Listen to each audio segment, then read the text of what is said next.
How is it going, everybody? Welcome back. Episode 3, Season 3 of my Shady Sports Fantasy Football Reports. Normally it's me and Shawnee.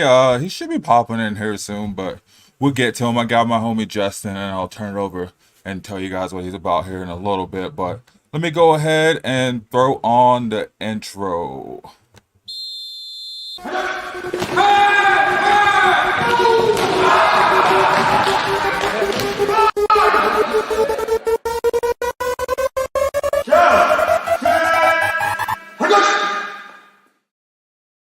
Yes, sir. Yes, sir. You see it.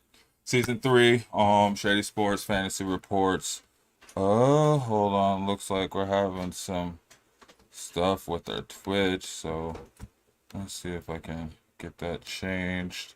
Either way, thank you guys for joining us. As always, I come to bring you, Shawnee comes to bring you, we come to bring you all the information on fantasy football. Keep you guys updated in whatever league you may be it, dynasty, redraft, PPR, half PPR, whatever other ladder leagues they got out there. But anyway, back for the third season, and like as I said before, we got a couple of sponsors. We got Cash App, we got Manscaped.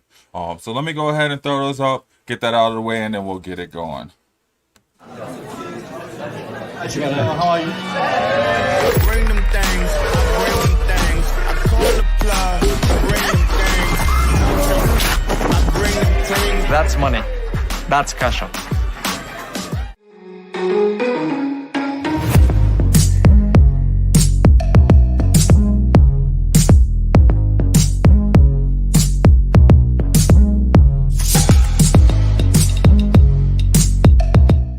Forever you and me.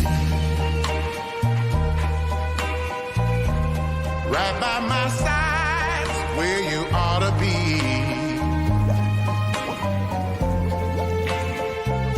Cause if I ever were to lose you, I just don't know what I'd do.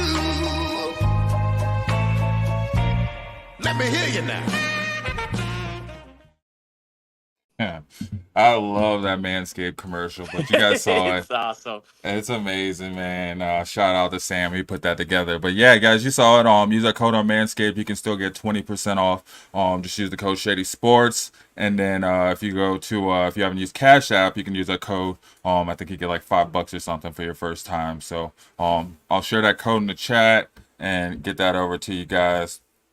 But yeah, welcome back. As I said, normally it's me and Shawnee. I'm actually trying to stream over on Instagram today too, so we'll see how that goes. I'm moving back and forth, but Shawnee hasn't been able to make it in yet, but we figure we go ahead and get started. You guys try to keep it consistent this season. I actually got a new homie. I got Justin over here. And it's crazy how we came across each other. It was actually in the Sleeper fantasy football app. So I don't know. I'm gonna send this video to Sleeper. Maybe they give us some sponsorship. We talk about them. But anyway, Hopefully.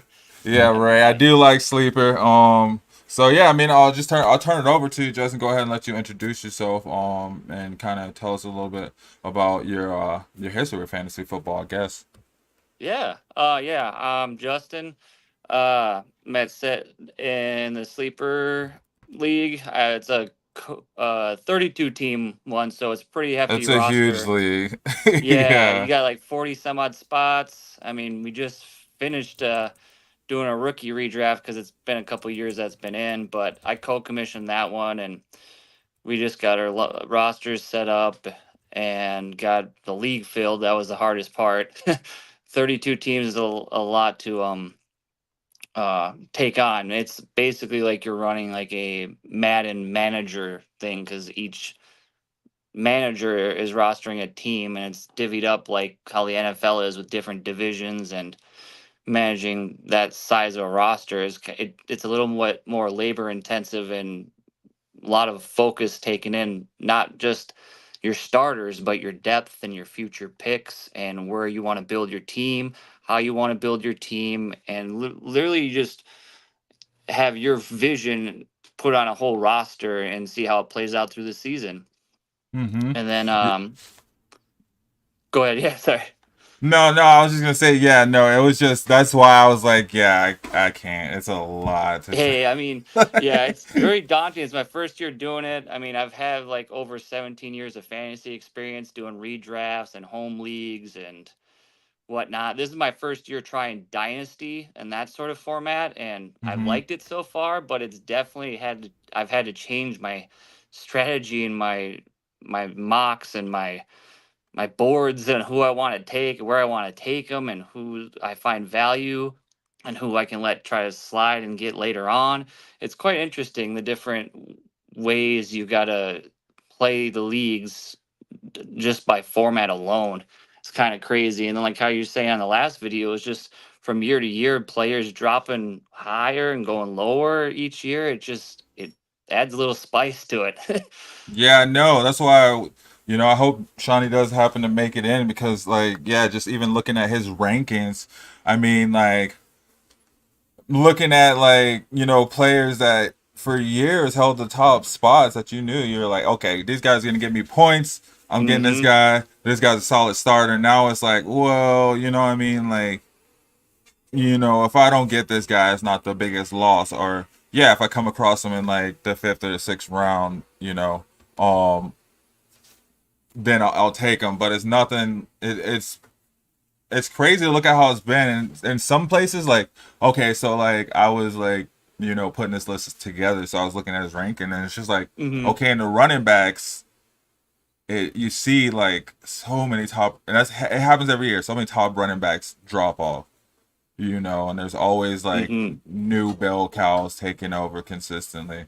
But like with the receivers, there's a lot of receivers because there's still a lot of like receivers that may not be in the top 10 or top Hmm. 15 even, but they're still like consistent, you know, players. They're still starters on their team, which is Hmm. crazy. You have so many good receivers, but there are so many other ones that are still starters. It was like, okay, well, I wouldn't be Hmm. so mad if I had this person. Um, you said like you noticed like you had to change the way what I mean, your strategies and your draft boards and Hmm. how you looked at it. What do you think is one of the like biggest? Well, not giving up your secrets, I guess. No, And it's all good. but like, I'm confident in how I run my stuff that I'm comfortable sharing what I know and what has worked for me in the past and still works to this day. And hmm yeah. So what would you say is like one of the biggest things you had to change, like as far as like your outlook or your strategy or your draft board? for me, being from doing standard 12-team dynasties or 12-team redrafts to doing the 32-team one was where I fell on the board as far as where I was drafting. Like when you have a league of that 32 team size, when you fall to the back 20 to 32, it's like, oh man, okay. So I got to try to find, especially with this recent NFL draft class, there's a lot of good wide receivers that are coming out of college popping up into the draft. So, like, yeah, keep an extra eye out of those rookie wide receivers towards the back end of a big draft like that. But like for a standard 12 team, I mean, for me, if I'm set in like the middle of the draft, I try to aim for that stud wide receiver list, those Justin Jeffersons, those CD Lambs, those like the middle of the draft. So like pick 4 through 6, maybe 7. Just try to get my elite top wide receiver that I know that the quarterback loves. He's gonna get his catches. He's gonna eat.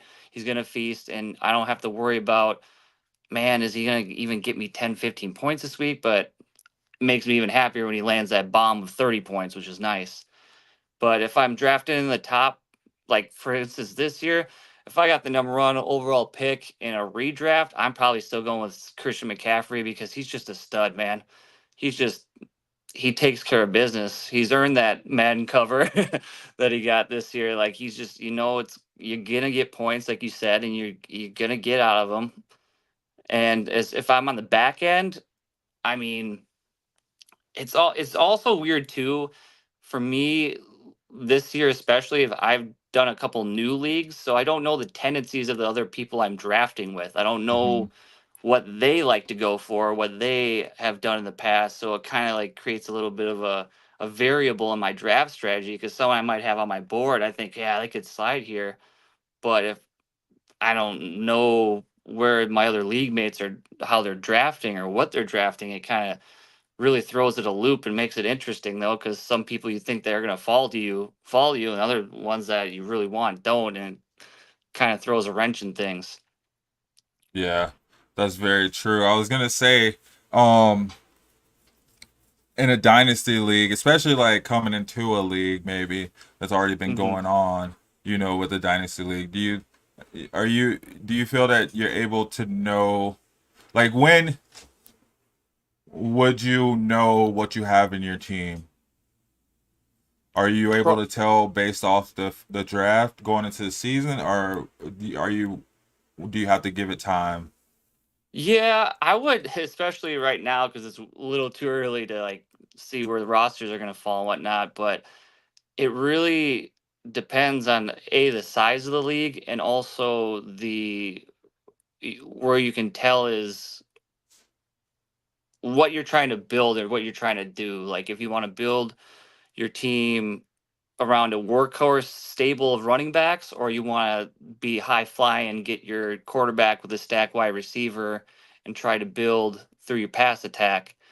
And for me, what I just try to do is just focus on where I have my guys and let, especially with the new leagues, my home leagues are different. I know my friends' tendencies and family members. I know what's going to happen. So I kind of know what to expect and how to draft there.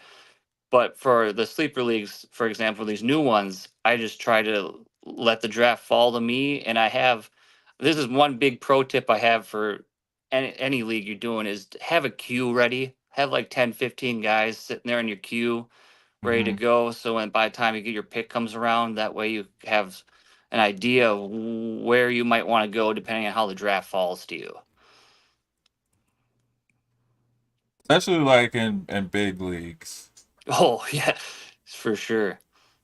Cause like, yeah, you'll be focused in on a player and like they'll go like two players for you, and then there's already like nobody else is left. Now Hmm.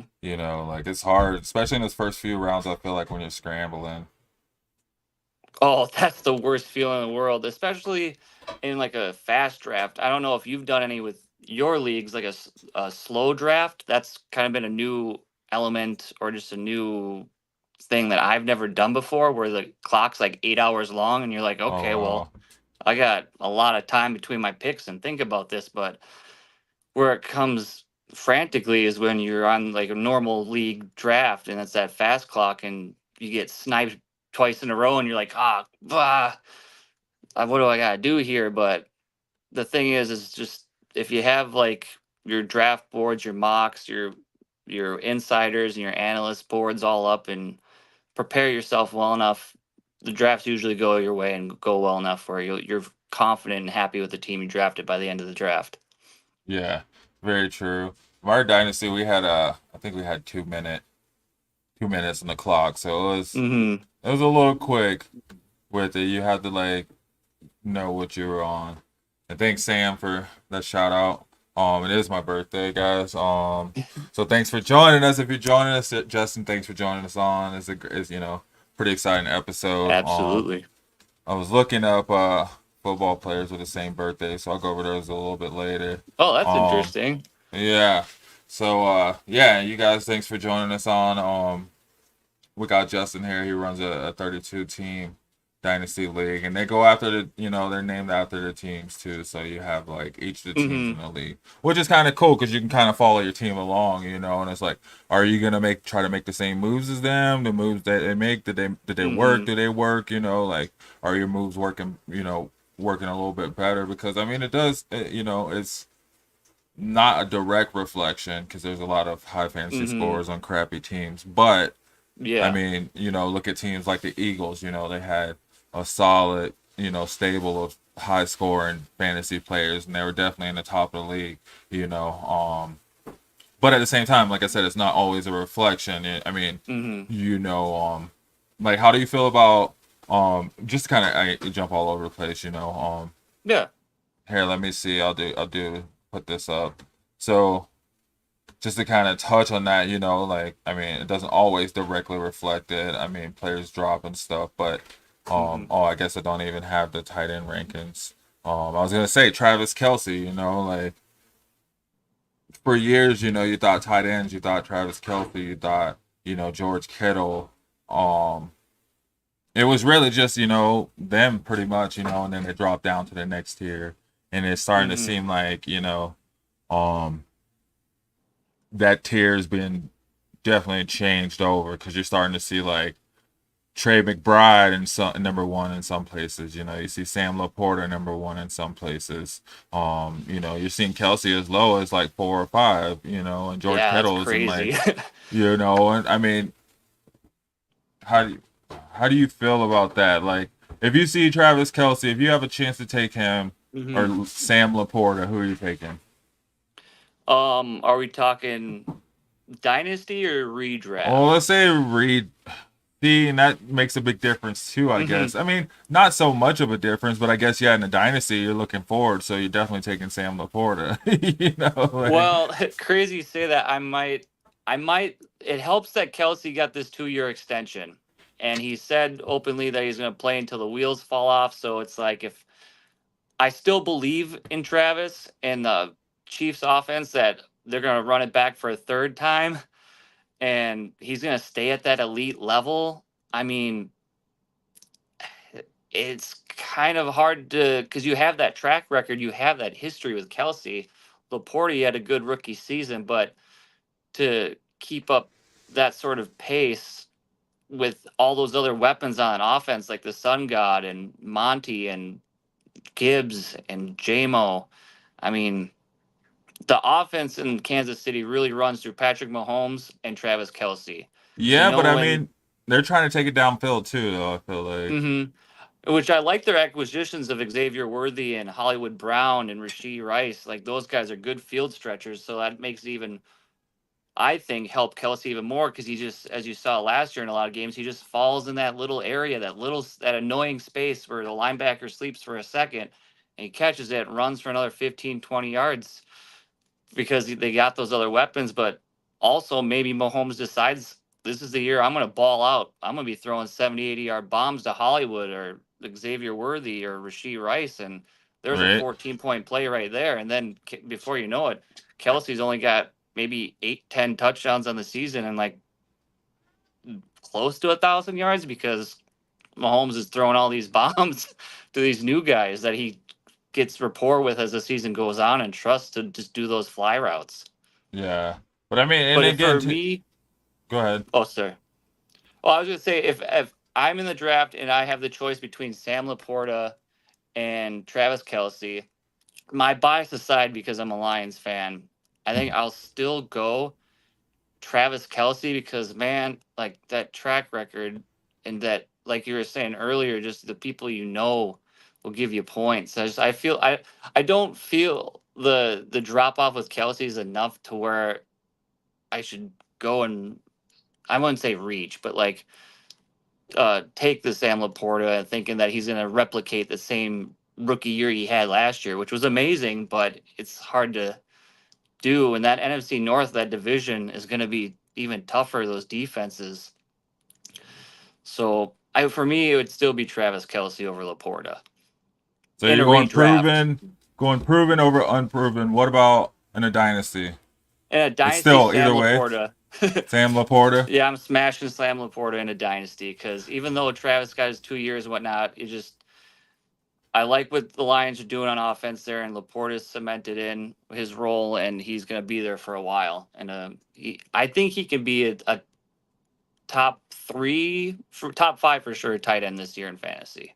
Yeah. Back to running back. So you said CMC there. You're taking CMC all day. hmm Okay. So here we go. And let me hold on. Let me remove this banner. So yeah, we got Shawnee's rankings. Running back rankings. Number 1, Christian McCaffrey. 2, Brees Hall. 3, Bijan Robinson. hmm 4, Jonathan Taylor. 5, Kyron Williams.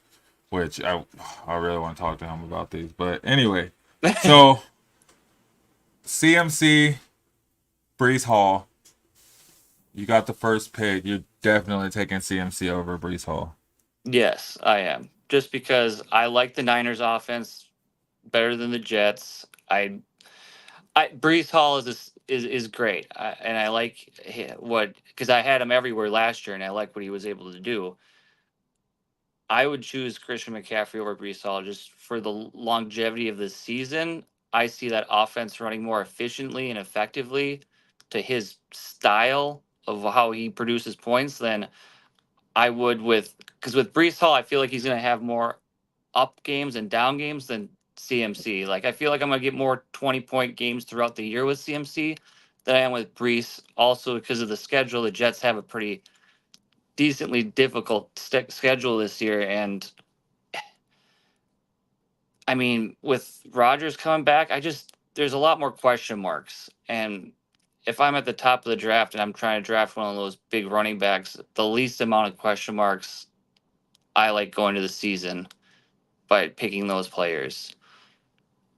But I mean, I think it's Brees Hall and Christian McCaffrey are in a tier of their own, and then it's the next tier underneath that as far as drafting goes. Like it's definitely one of those two guys first in redraft. I mean, when you talk dynasty, you add Bijan into the mix now, which is makes it interesting in a dynasty aspect. But in redraft, I'm straight smashing CMC over Brees. But I, I feel where they're ranked is appropriately. It's Yeah. just more so like a personal preference. If you believe more in Brees Hall, I'm not saying don't do it. Like go for it. Like for me, my philosophy with my teams is despite where the rankings are sometimes, go with the guy that you feel passionately about that's gonna, fit well with your team and what you're trying to do. Hmm. Hold on, having some trouble with the Instagram feed. There we go. I think it's back up.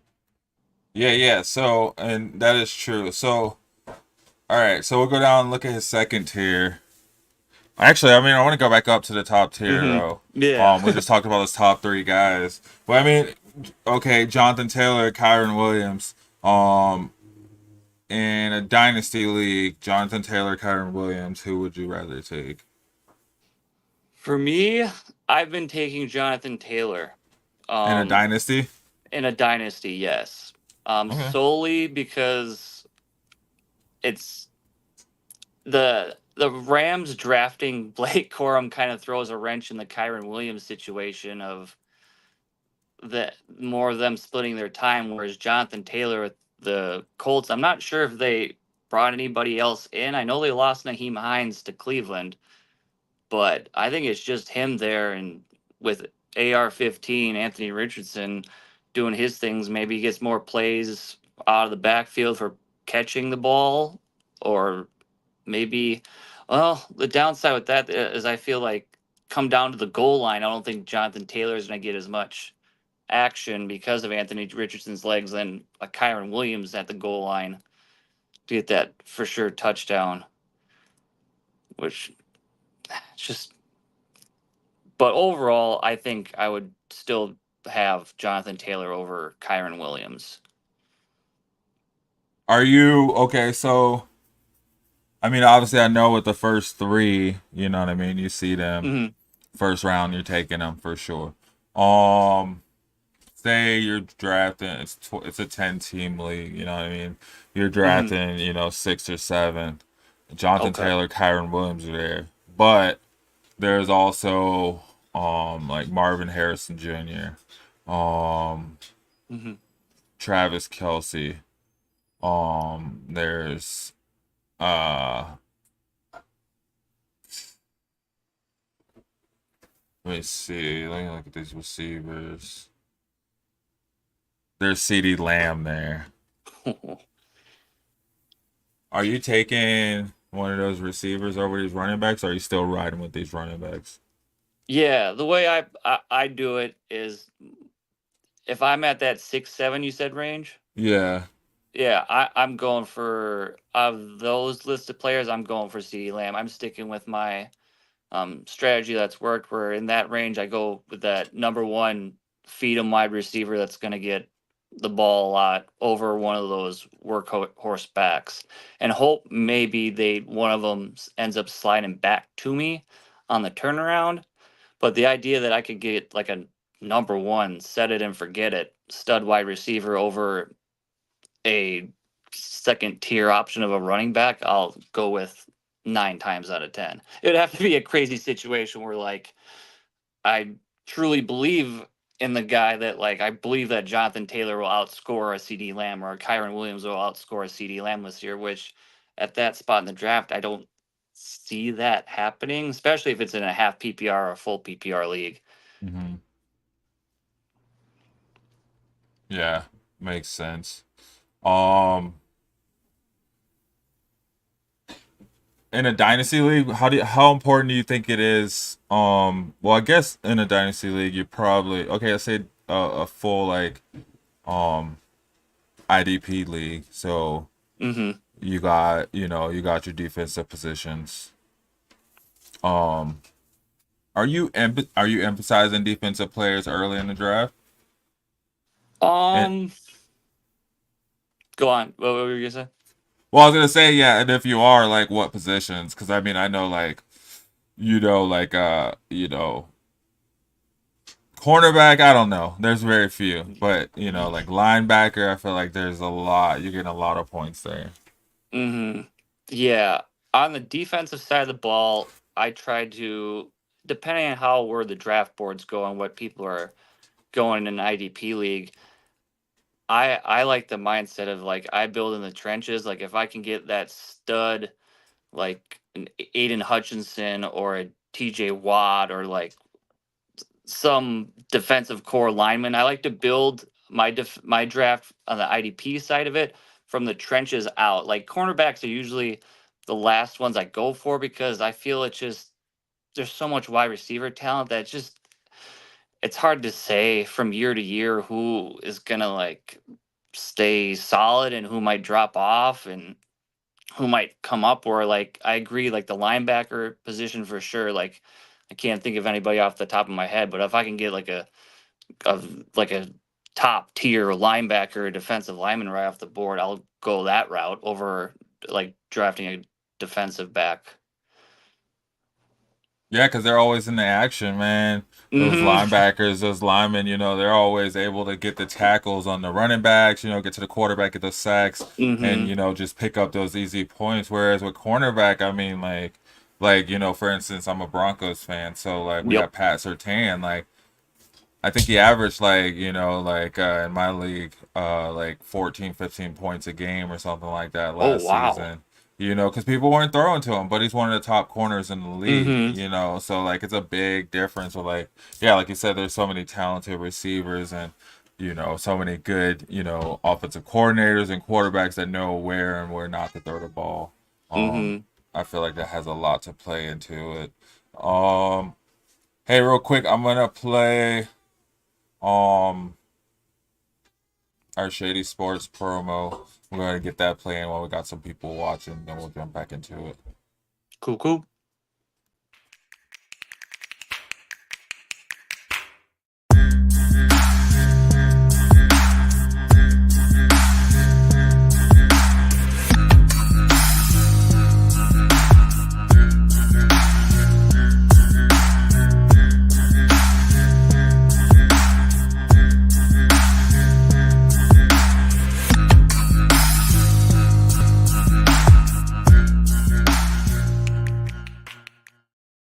Yeah, guys. I mean, we're not just fantasy football. I mean, here at this show we are.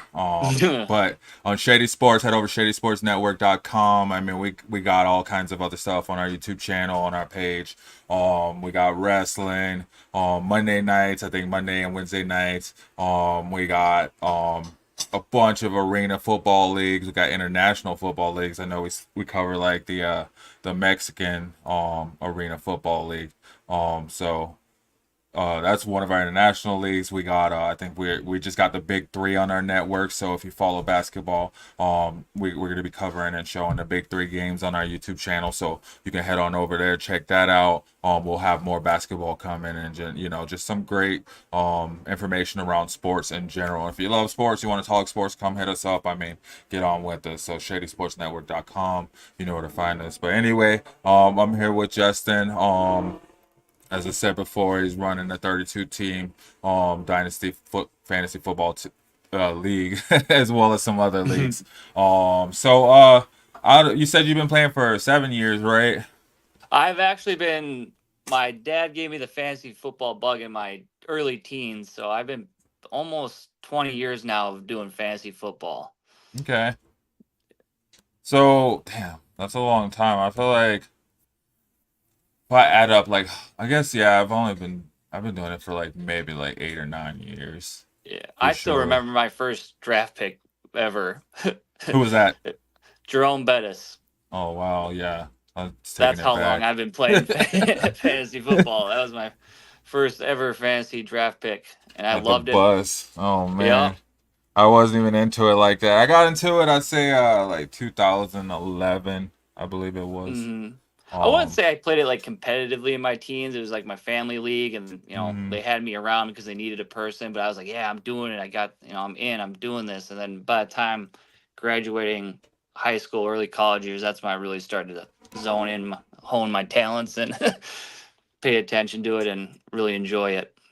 there you go, there you go. So out of all those years, what would you say is your like favorite type of league, I guess, or scoring?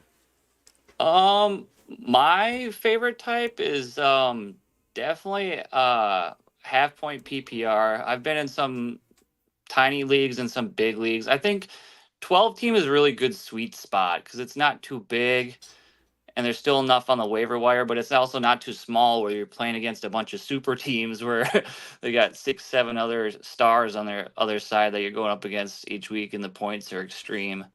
Hmm. One scoring format that I really did like too was I don't know if they still do it in default or standards, but it make I lost a championship by it once, but the negative points for a missed field goal.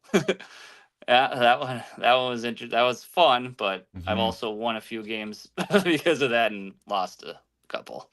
Yeah, there's some crazy scoring into my league. Let me see if I can pull it up. I think I have negative points for field goals, and then I have negative points for other stuff as well too. I was like, nah, I'm taking all the points. Yeah. Let me see if I can find it right here. Yeah, because I was like, that makes it fun too. Like, I mean, you really gotta pay attention because sometimes, like, I've been in some leagues where you have some people that just they draft their team and then you never hear from them again. Yeah, those are You tough. know. Yeah, so I got like negative points for interceptions, for a quarterback sack, and then let's see, receiving. I think that's besides the field goals. I think that might be it. Oh, and then for field goals and point attempts. So I wonder if that like oh I guess it'll just be like 1-1.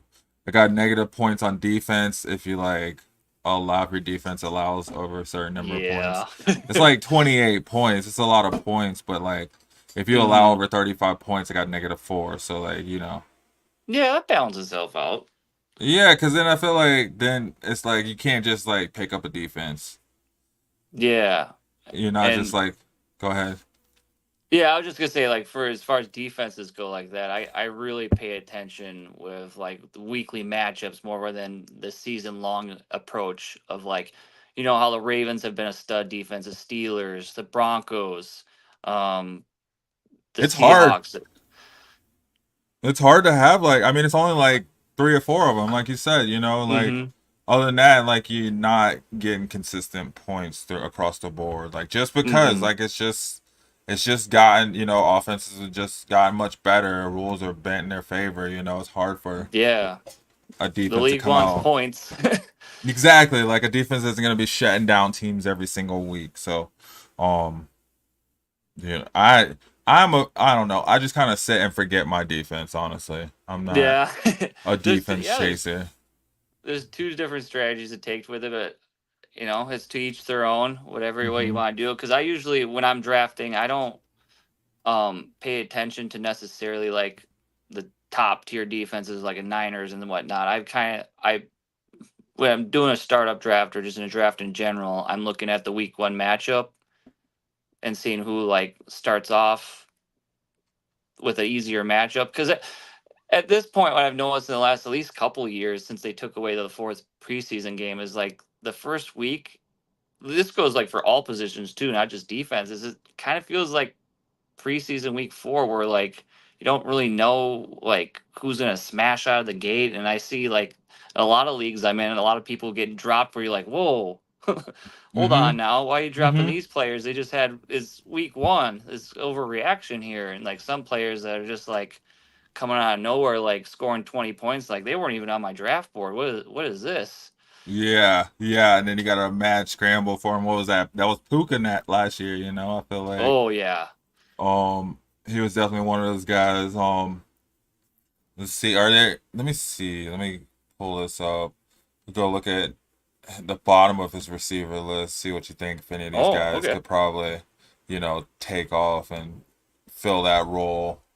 So like, and I mean, yeah, looking at his bottom 25, it's still like, I'd put these guys in my second slot for sure. Sometimes Oh, my first slot. absolutely. He has Cooper Cup at 21, 22 DJ Moore, 23 Zay Flowers, 24 Tank Dell, 25 Calvin Ridley.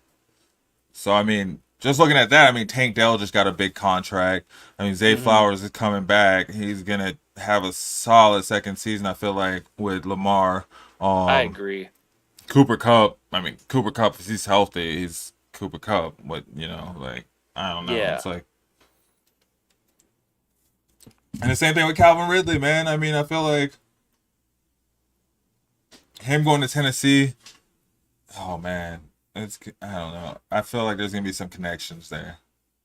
Yeah, I definitely feel better about Calvin Ridley going into this year playing in Tennessee than I would have with him staying in Jacksonville Hmm. for another season. Very true. But I mean, like, all those guys. It's so tempting. I mean, even that's the bottom of Hmm. the list, though. Um, and yeah, those guys are gonna get points. But would you draft a good defense before you drafted one of these guys? Personally, no. I would draft one of these guys before I would draft a good defense because a lot of these guys here on this bottom half of the list, they can still hold. Like I can go through the like Cooper Cup. Like if he's healthy and remains healthy, I think he's gonna outscore any defense you put on your roster all Mm-hmm. year long. The two wild cards that I think are gonna have a really good year that would outpace any defensive scoring is DJ Moore and Zay Flowers. I think it's gonna be a Zay Flowers redemption tour. Like he's still feeling that sour taste in his mouth from the Super Bowl, and I think he's gonna have the connection with Lamar and just ball out. To Mm-hmm. be honest, so I like feel the his same. bottom half of his rankings are pretty accurate because I would have Cup, Moore, Flowers, and then maybe Ridley over Dell just because there's so many mouths to feed in Houston right See, now. I and don't know where the ball is I gonna was go. about to say though, even with all the mouths to feed in Houston, I feel like that just kind of sets all these guys up for success because you're not Mm-hmm. doubling anybody, Yep. you're not shadowing anybody, you're not having anybody cover over the top on anybody. So you have you got Nico Collins on one side, you got Stephon Diggs on the other side, you got Tank Dell, and then you got friggin' what's his name at tight end. Like, who are Dalton you Schultz. covering? Yeah, what area of the field are you covering? So it Mm-hmm. doesn't, he doesn't need like, especially at the bottom of the list right here. He doesn't need, you know, I'd say even he doesn't even need 10 to 12, targets a game. I Mm-hmm. think he needs like a good, 7 to 8 solid targets a game, and he's snatching Yeah. up 4 or 5 of those, for, 70, 80 yards a game. And some of those are going to be in the red zone. Whereas Calvin Ridley, I don't know. I'm looking at Calvin Ridley, I guess, kind of I feel like he's gonna need a few more targets that won't be around.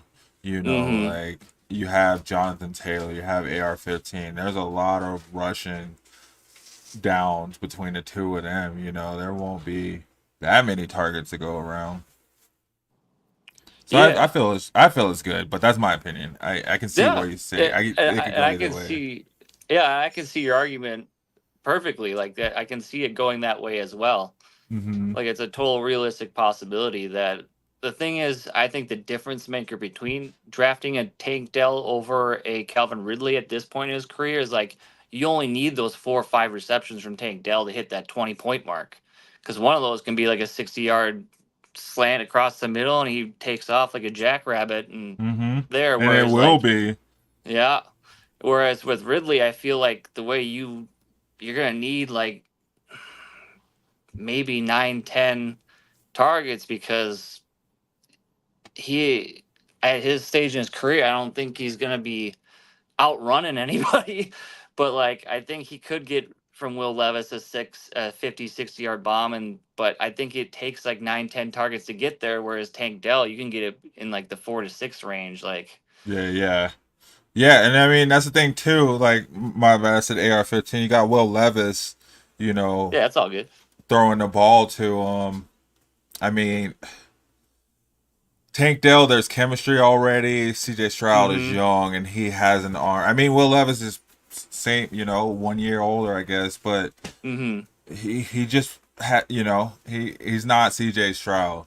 He doesn't Mm-hmm. have CJ Stroud throwing him the ball. So, but And at we the still same have time, DeAndre Hopkins over there demanding target. I mean, he's a well-respected vet. He's gonna ask for his ask for his plate of food too. He's not gonna be that happy exactly. probably if Calvin Ridley's getting all the targets and he's like, "Come on, man." Exactly. And I know they said they were planning to use Calvin Ridley as their over the top guy, but Okay. I mean, it's his redemption season. It's his Stephon Diggs season. So, Mm-hmm. he's coming into a new situation. We'll see how he does. I think he definitely could be anywhere, like you said, any one of those five guys. We could mix those up and change those around, and like it would look exactly the same, and probably like Yeah. have Especially similar right now. seasons. Yeah, exactly. Like especially right now, we haven't even done training camp, or we haven't. They just left for off season. They're Mm-hmm. chilling right now. So who knows what happens right now? Who knows who's gonna break their foot? Dunking a basketball or like, Oh God yeah. forbid or like. And yeah, all of this is pretty much and then even throughout the season, we're not professionals. All of this is Mm-hmm. pretty much just our opinion, what we're seeing. We don't know what's going on behind closed doors because I guarantee you, like these guys are looking at these lists across the board on Mm-hmm. ESPN and PFF, and they're looking at their Madden ratings and stuff, and they're wanting to change it. So there's definitely a couple people. There's somebody out there working out, ready to like change their narrative on this season, and then there's Mm-hmm. still a lot of people that can pop too, like. Going up to the second tier receivers, he has Brandon Ayuk at 16, DK Metcalf at 17, Stephon Diggs at 18, Jalen Waddle at 19, and Devontae Smith at 20. And I feel like any one of those receivers are like one injury away from being a number one. Yes. You know, Yes. like Yes. the narrative can change so much between now and like the first week of the season for sure, and that's cool. And that's why like I was when Shawnee was like, when we decided to start it up super early, I was like, heck, I mean, I'm seeing fantasy shows going year round. You know what I mean? Yeah. There's information to be discussed for sure, and like especially like with these dynasty leagues, like my League of Legends, man, like these guys talk all year. There's information being processed all year, and like Wow. just watching it and like like I guess there's a lot Mm-hmm. into it and I can imagine like on the larger scale too, so like I was always like I'm down to start it all super early, like yeah, granted all of this could change, a lot of this stuff could change, and even by like the third week, you see a huge difference um and everything in the rankings. Like you said, like there'll be somebody go off in the first week, first couple of weeks, and now everybody's scrambling for them, and they're all of a sudden, because of their production, they're boosted into a top 10, receiver or running back, and kind Mm-hmm. of ride with that. So, it's gonna be cool to see how this does change throughout the season. But I mean, yeah, with receivers, it's like such a um so many good receivers that like I mean any one of these guys is like just right there, fine line, just teeter. And I Mm-hmm. see like yeah, Devontae Smith. I feel like yeah, he's definitely like all these guys, they're hit or miss guys. It's based on which way the quarterback's throwing that day. But if he's throwing at Yeah. him, they're gonna go off. They're gonna have a lot of points.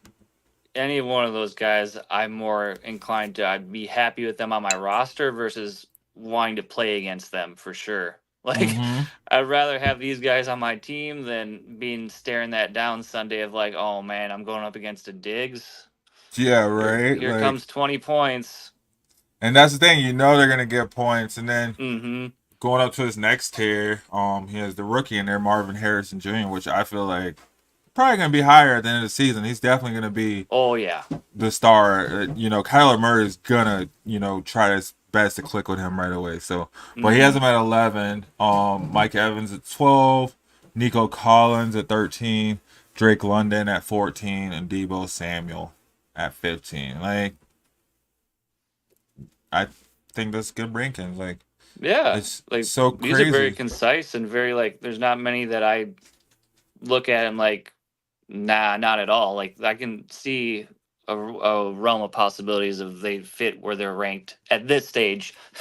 Yeah. Granted, where it happens by week 7 or 8, we don't know. But as far as right now, definitely where they're in his rankings are very appropriate spots, in my opinion. Right? Because I mean, yeah, like look at last season. You know what I mean? Like Cooper Cup was like top three in everybody's list last season, and Mm-hmm. did not expect him to see see it go the way that it went. Even Justin Jefferson, he was solid number one. Number one, number two for the first Mm-hmm. half of the season until he started getting hurt, and then so I mean, like, yeah, definitely. You'll see these rankings change. That's a cool thing, though. But like, I feel like he fall in line with that because like you even see it in the rankings. Like, you don't see Justin Jefferson as number one. You don't see Jamar Chase. Those guys number one. They're still up Mm-hmm. there. Like, yeah, if they have a Yeah. season, they're gonna have a season. But there's still players that came in and took priority over them. I guess. Oh, let me go back to the last tier. So yeah, like Marvin Harrison, Mike Evans, Nico Collins, Drake London, Debo Samuel. I feel like that's solid. Like, if anything, like, gosh, like my only maybe is Drake London at all. Like, but I feel like he's Mm-hmm. about to have himself a year. Like, he has Kirk Cousins, and what's his face, the quarterback Michael they Penix. drafted. Yeah, so either way, like Kirk Cousins gets hurt, Michael Penix is right there waiting Mm-hmm. to come in and do his thing. So I feel like they're about to highlight their running game for sure. I mean, even last year when they weren't Mm-hmm. highlighting their or not their running game, their wide Their receivers, passing their game. passing Yeah. game. Like, Yeah. even last year when they weren't highlighting their passing game, their running game wasn't, as solid. So I feel like that's definitely a direction. So I don't know. Mm-hmm. I probably wouldn't draft Drake London out of everybody on this list. But that's Yeah. just me. Yeah, and that's fair because we truly don't know what the passing attack is going to look like from this year from last year with the Falcons because they brought in a new quarterback, they have a new coach, and we also have to think about they also brought in Rondale Moore, which okay, it's Rondale Moore, and they got Darnell Mooney, which is all right, he's a guy, but one person on that offense that I think is going to challenge Drake London to get Drake London over that, projection that he had last year is Kyle Pitts. I think Kyle Pitts is going to have a lot better season Oh this yeah. year. He's going to have a lot more red zone targets. He's going because he's got a more competent, effective quarterback or backs throwing to him. I mean, to be honest, Desmond Ritter is a liability for that Falcons passing game last year. Like he didn't do which I couldn't only imagine how frustrated Kyle Pitts and Drake London were because there's so many times I was watching those games like they're wide open. Just Hmm. throw him the ball, but then I don't know what he's doing. Not really a fan of Desmond Ritter because what I saw with him in Atlanta, like I think Drake London will definitely do better in this offense compared to where he finished last year. And Kyle Pitts, I think, as far as that middle of the field goes, he's going to help Drake London in the sense of drawing that coverage into him. So over the top, Drake London has more of those catchable balls, hopefully, from a Kirk Cousins, which he showed he could do with Justin Jefferson and Addison last season. Yep. Yep. And I mean, that's the thing too. Is like, yeah, he already showed what he can do with an elite receiver and an elite receiving core. Just having a couple of guys that can go out there and get open. So, and not even just last year. I feel like since he was made starter over in Washington, like he's Mm-hmm. kind of shown what he can do with a solid group of guys that can get open. Like he's I don't know. He's not. I don't know. He's just in that category. Like, I mean, he was leading the league in touchdowns before he got hurt. Mm-hmm. So Kirk Cousins definitely slings the ball around. I think that'll be good for Drake London. I just feel like I don't want to deal with him because if he doesn't hit, Yeah. if it is just Kyle Because we've Pitts seen or. how bad it is when it is bad. Like he's Mm-hmm, virtually a ghost. mm-hmm, Like, is he on the field? Where is he? Like, mm-hmm. what's going on? Is it like? I think out of those 5 players you showed, definitely he probably has the most risk attached to him if you're drafting him where he has those in those rankings. Yeah. The only reason I would take him is because I feel like Atlanta has a history of Mm-hmm. producing really good wide receivers. So if they think he's gonna be a good receiver, he's gonna be a great receiver. So that's the only reason I would go with him. But oh man, I don't know. Maybe I'm just butthurt. I got let down by him last season. So Oh yeah, that's just me. I heard from a lot of people in my leagues that had him. Like he was the talk of most of their wide receiver cores. Are like, I don't know, do I trade him? Like, what do I do? Like, I bench him. I'm afraid he's gonna go off, but he never goes off. So it's like I felt like I just wrecked my draft because I took him. Yeah. Like, but this year, I don't know.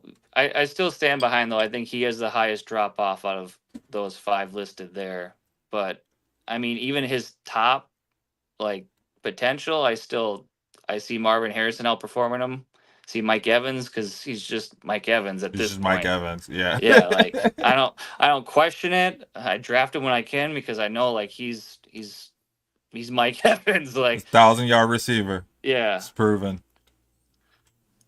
Yeah. And then here, let's go up to this next tier. Which is crazy because we got the new names, Puka Nakua at Mm-hmm. 6, Devontae Adams at 7, Garrett Wilson at 8. That we'll get back. Michael Pittman Mm-hmm. at 9, and then Chris Olave at 10.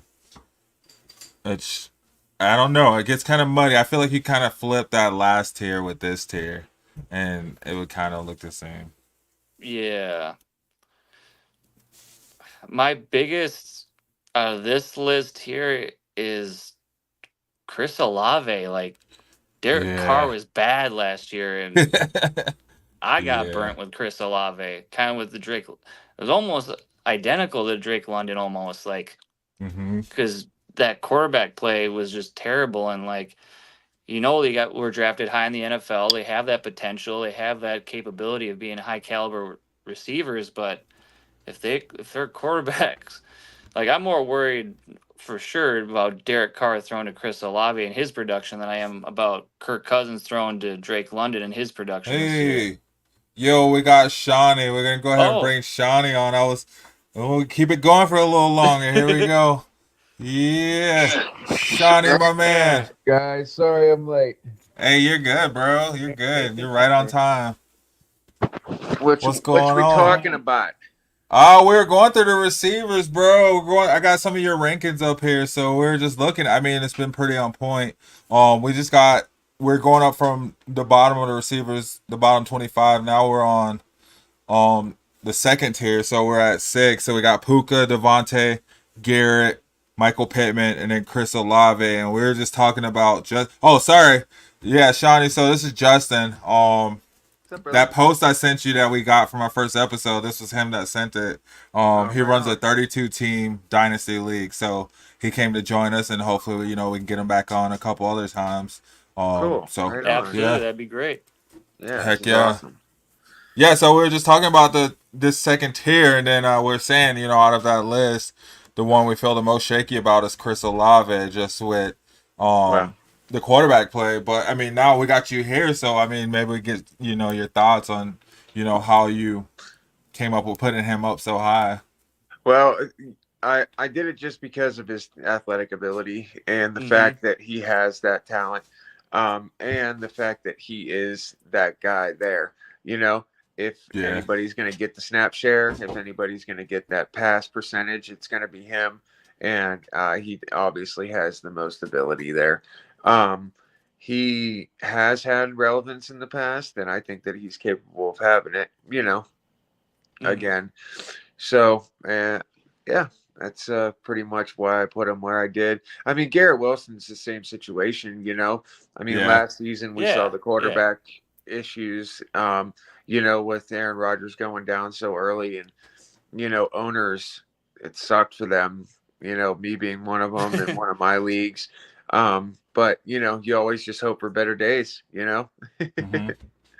Yeah, no, totally understandable. And I mean, that's with all these players. And I mean, this is still early. Like we were saying, me and Justin were saying earlier, it's still early in the season. Like, who knows what's going to change between now and then. But I mean, I think this, it's still a good list. Like you said, he's a starter. But let me ask you on that, Shawnee, though. Like you said, because he's a starter, he's going to get share. But I mean, and maybe this is a personal thing, I don't see Cortland Sutton anywhere on this list, Yeah, I don't, yeah. he's a starter, but not just Cortland Sutton, there's a couple other starters that I don't see on this list as well too, Yeah, and, this was my 25, man. This is where, mhm, I saw these guys falling. Sutton wasn't further, that much further down. I think he was actually my 27. mhm, And a lot of it had to do with the fact that Denver, Denver didn't even, they were looking to get rid of him. There's a lot going on too with a rookie quarterback situation. You don't know whether there's going to be any chemistry there. You don't know, where it falls in the game script. So for right now, the guys that I found to be the most fantasy relevant are the guys that fell into that top 25. yeah, yeah, Obviously that definitely, list can change. I mean, you look how high I got Devontae Adams, but if mhm, you take a look, Jacoby Myers was higher than him. The first half of the season last season as it was. Um, you know, uh, Pretty much on that whole list, the only people that really helped you all fantasy season were Puka and Pittman. yeah, The other three guys I have on that list, they didn't have the best they were hit season, or so to miss, speak. You look at Adams had a good season, not a great one, probably his worst in the last three. And Wilson, he struggled because of a quarterback. Pittman did well, and then Olave. But these are all guys that I feel like can get back to where they should be and get back to where they need to be. yeah. I mean, but with that being said, though, like I was saying, there's a couple of starters because I don't think I saw any Steelers players up here either. Yeah. So ESPN had George Pickens at 25, Yeah. and just for me until I see what Wilson's going to do or what Fields is going to do. And see, that just goes to show I wasn't just picking on your Broncos. You know what I mean? Yeah. And that's why from 20 to 30, a lot of things can change, Yep. you know, but those top 20 guys are going to be your weekly starters, you know, and then those 20 to 30s are going to be your wide receiver 3 to flex range. And same with even up to 35 to 40, it all Hmm. depends. That's where we got guys like Tank Dell who come out of nowhere, or, people get injured and then the next guy comes up. So I like to take everything into account in that situation. Hmm. Yeah, I mean, and that's totally true. And like we said, it's still super early. We're not analysts. We're just, you put this together. But I mean, I think it falls right in line though. Like it is, you're right. And I would say even like, from your rankings, I mean, any one of these guys, I'd probably cut my cutoff at like the top tier, 1 through 6 as guys that like I'm for sure gonna take. And Yeah. then after Puka, this guys was like, okay, well, if they're the best available, Right. You know, because I mean, you know, I'd probably be still prioritizing like maybe some running because those guys are still gonna get points. You know, like Devontae Adams. Mm-hmm. You know, even down to like, you know, Tank Dell, Calvin Ridley. You know, those guys, you're still gonna see a lot of 16, 17, you know, maybe 20-point weeks from them. But Oh you know, yeah. it could go all over the place. I mean, that's the joy about fantasy football. Like we don't have no control. It's like one step away from Mm-hmm. placing a bet on it. You know what I mean? Yeah. Um, Exactly. but I think it does fall solidly in line, you know, and then we got your top 5 right here will just fall in line. So we got Tyreek Hill 1, CD Lamb 2, Jamar Chase 3, Justin Jefferson 4, AJ Brown 5. Yep. You know, which is very true but I mean like how did you come up with CD Lamb being higher? Well, if you take a look at anybody else's ranking, CeeDee Lamb is going number 1 for Yeah, I was everybody. gonna say I see him number 1 in a lot of leagues actually. Yep. Yeah, and I mean he's coming off of his best season, and he was the number 1 fantasy receiver last season. You know, Dallas has added some talent. Now they got Zeke coming back into the mix, which I think, you know, I don't know what happened with Tony Pollard last season.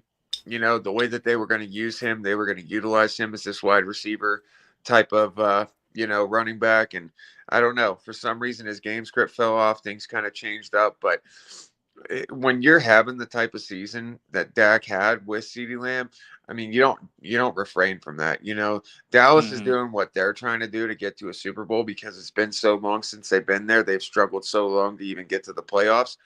I think they just went with whatever they could, and that's what was working. CeeDee Lamb was the man, dude. I mean, it was crazy.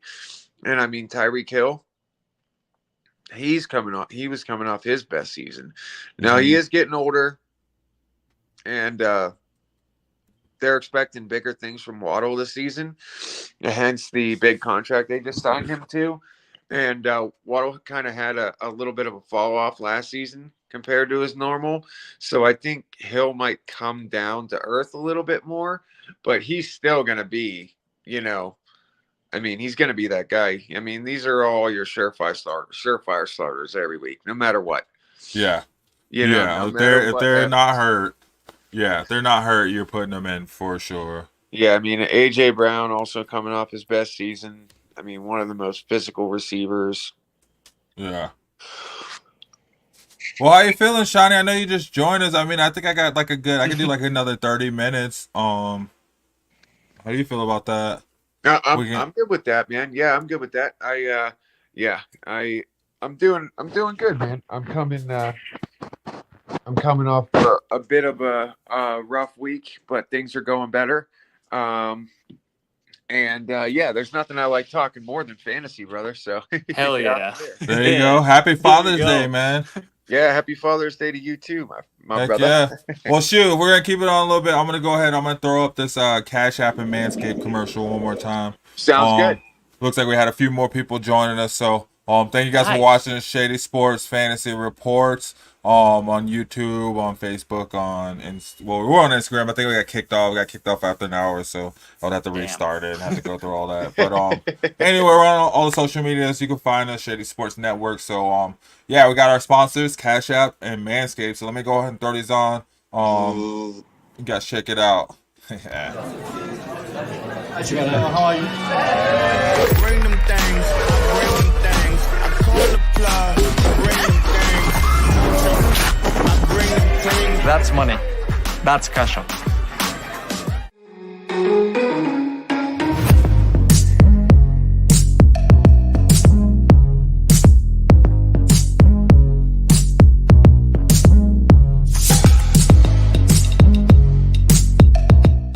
Forever you and me. Right by my side's where you ought to be.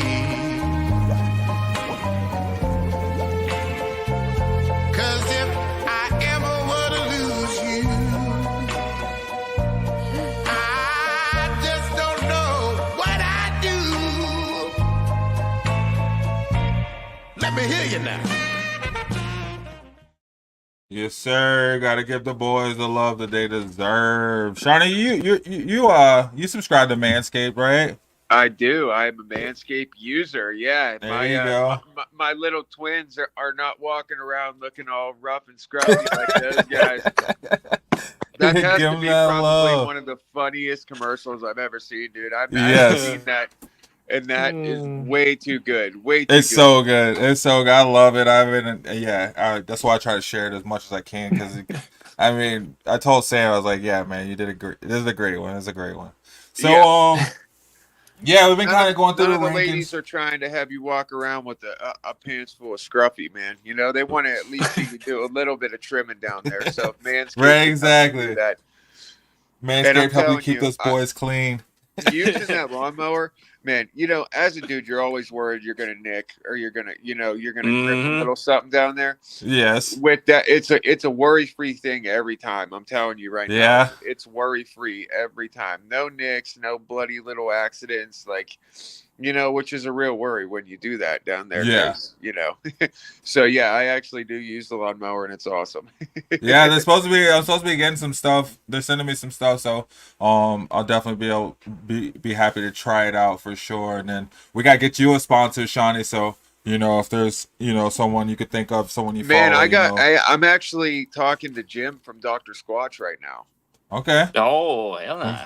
Yeah, Well, I've been using Dr. Squatch for years now. Anything new they put out, I always grab, no matter what the bar. And now, I mean, dude, they do toothpaste, they do shampoo, they do conditioner, they do lotions, they do. we'll wait I till mean, they have a sponsor, and we'll shout them out for sure. But get it on yeah, them, hit them up, and then if they need, I if you need, we'll get Sam to hit I'm them up. already in the messages with them, talking to them right now. There we And go. he's definitely going to throw a code my way. So when I get that code and when he sends me a video, we'll get it up. Bet, heck yeah, that's what I love to hear. Yeah. Yeah.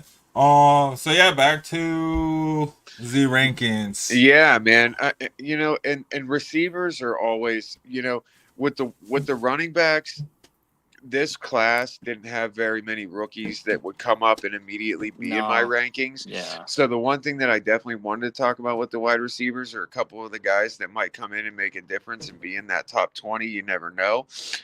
You got Marvin Harrison Jr., which I wanted to throw in the mix immediately because just the prowess that he has coming in and the rapport that he has.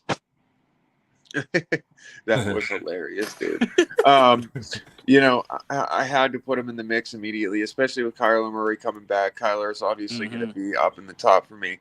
I put him just outside my top 10 just because I wanted to give, some realistic aspect to it. I don't expect him to come in and immediately be a number one, but don't get me wrong, he has that capability. And another guy, I put Malik Nabers on my list too, in the top 25. But another guy who could easily find his way in there, with Caleb Williams as his quarterback is Rome Odunze. All these guys could realistically find their way onto that list. And there's also guys outside of that 25, like we talked about with Sutton and Pickens. There's even going to be guys who are looking like are going to be wide receiver threes right now, like Quez Watkins, who just came to join Pittsburgh. There's, who knows, Mims. There's all these guys that who knows what they could do. But I just thought, realistically, coming off of stats, who has the chemistry right now? Who has the better rookie quarterback? Who has the quarterback that I think is going to get it right for him? I think that helped me put that list together best. But, you always want to make sure that coming into the season, you got that waiver wire priority because you never know who that's going to be next. Or, if you're still ready to draft, like I base a lot of my stuff on the fact that, my dynasty team is my favorite and all I got is keepers. But a lot of these redraft leagues, you're going into, you don't know who you're going to get and who you're going to have capable. So there's all these guys that are just, worth a stash. And I think I'm going to put that list together next are, the guys outside of my 25 who have that top 25 capability that I think that you should have on your bench so you don't have to worry about fighting for them on the wire. You know what I mean? Yeah, yeah, That'd be a great right. list. And I feel like you can do that, especially with like wide receivers. There's so many, like heck, Oh God, yeah. there's just so many teams, that you couldn't just because there's just such a plethora of receivers that Hmm. are going to be getting for sure target shares. But then there's so many other guys that are going to get their target shares as well too. It's just a matter of, like you said, if they click, if they get that chemistry, and they could easily, jump up on this list. We were talking about that earlier. Me and Justin, he was saying, like you see that first game, there may be that one guy that's getting 20, 25 points. You're like, wait, I didn't even know. So like, yeah, no, it's Right. gonna be good to touch on, it'll be good to, because I do want to revisit these rankings and like, have like those, outside of the top 25 or just the other players because I mean these are all NFL players. Like everybody's showing up to work ready to take over, ready Right. to get that starting Right. role, and be that And star. that's why, I know it's early in the season. That's why just taking a look at the top 25, um, it's easy to be like, whoa, whoa, whoa, because that list, I could have easily have done the top 50. And, Yeah, right. like Hmm. I said, Yeah. that 20 to 40 could fall where it does. But, I'd like to get a good list together of the guys that I think that you should definitely draft first. You know what I mean? Hmm. Because outside of that, like I said, you can have these other guys on your bench or you could get them on waivers. And, that's the same thing, with, changing it up a little bit here. The same thing with these running backs, man. Things have changed so much.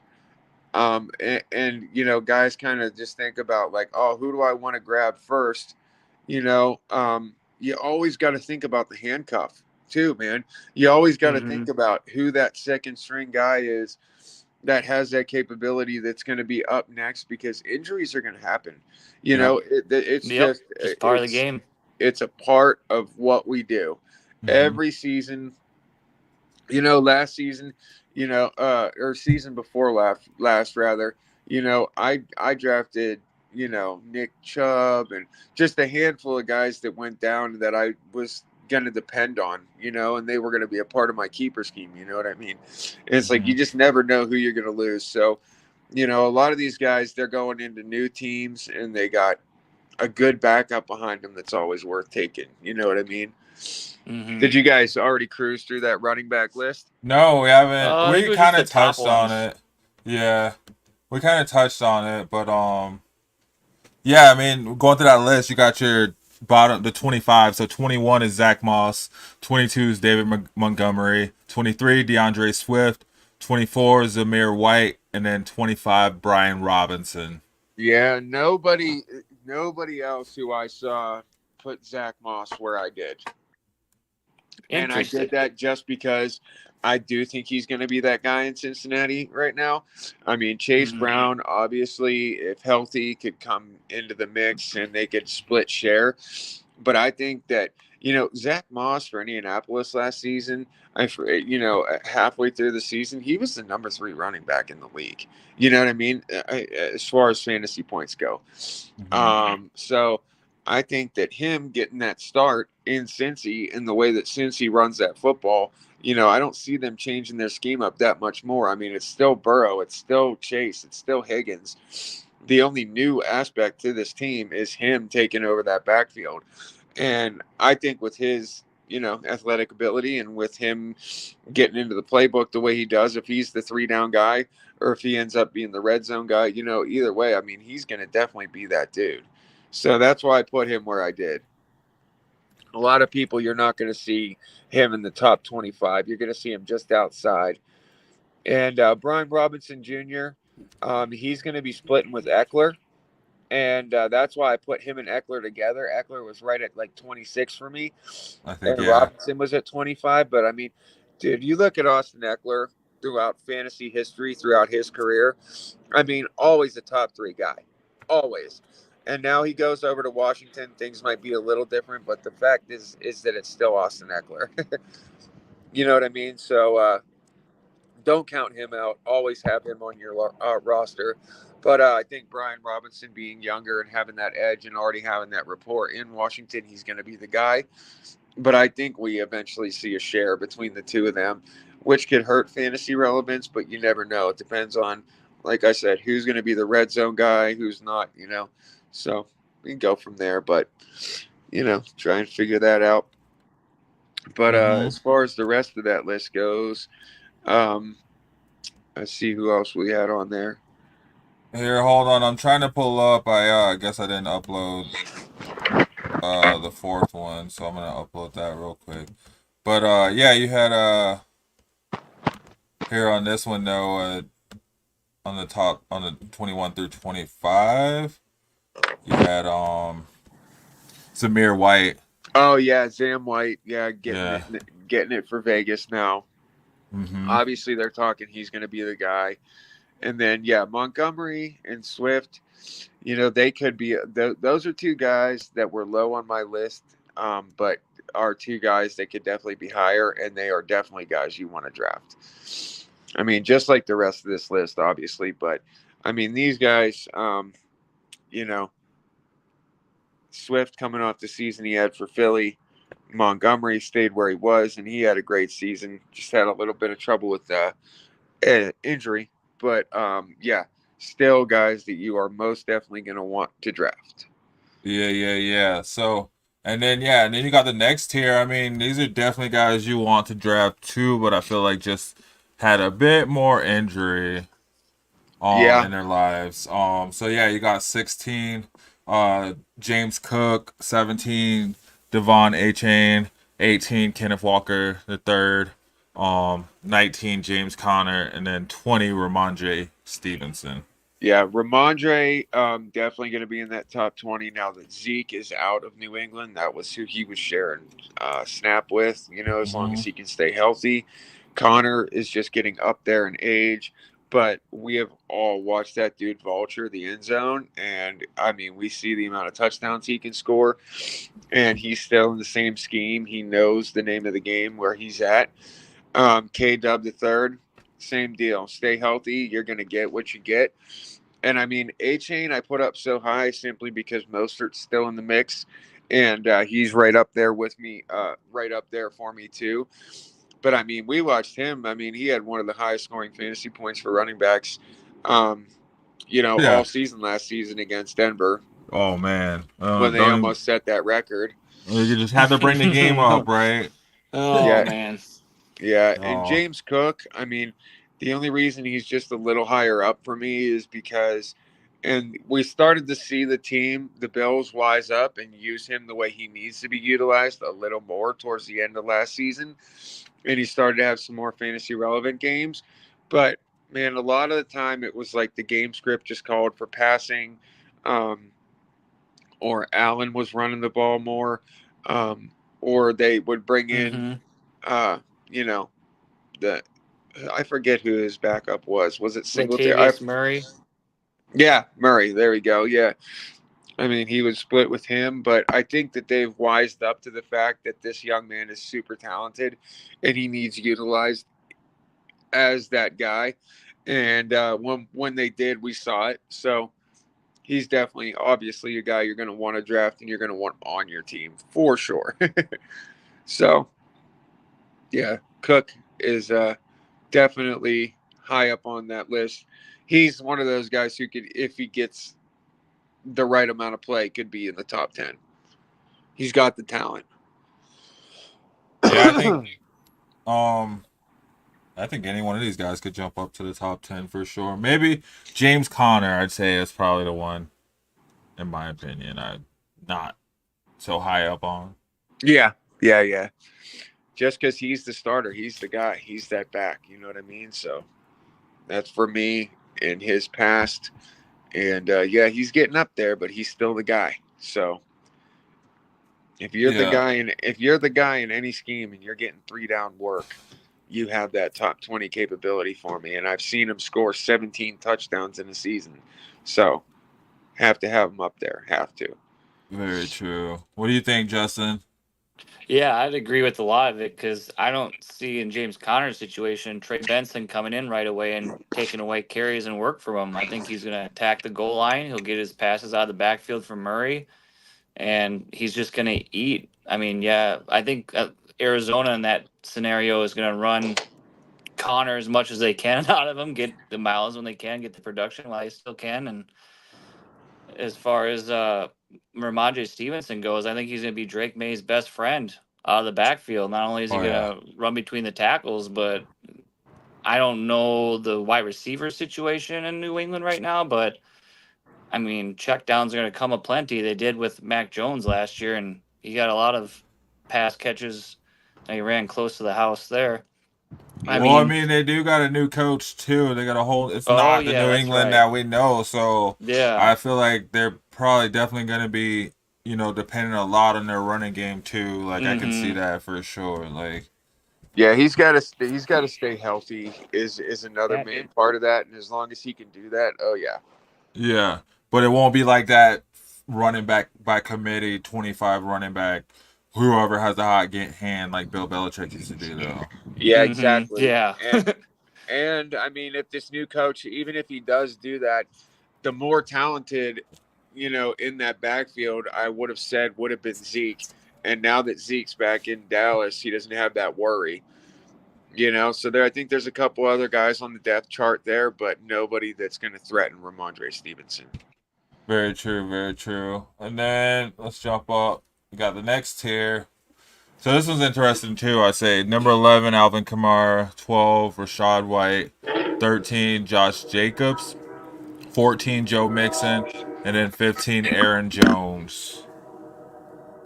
So what do you guys think? Yeah, this is a strong tier. Oh yeah. Mm-hmm. Very, very strong tier.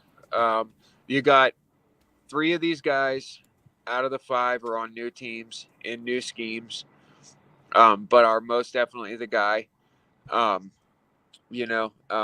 White, so glad that I drafted him in Dynasty because I think for Tampa Bay, he's just the right fit. And he started to come into his own towards middle end of last season and showed nothing but promise. I think he's going to have a fantastic season now that they know how to utilize him. Mm-hmm. Josh Jacobs is that guy, and he's proven it time and time again.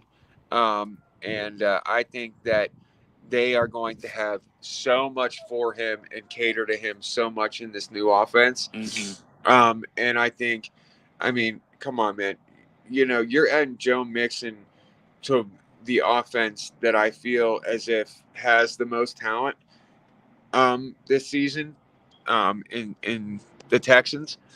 And Aaron Jones, you know, the only struggle that I saw that he had in Green Bay was the fact that he had to split Mm-hmm. carries.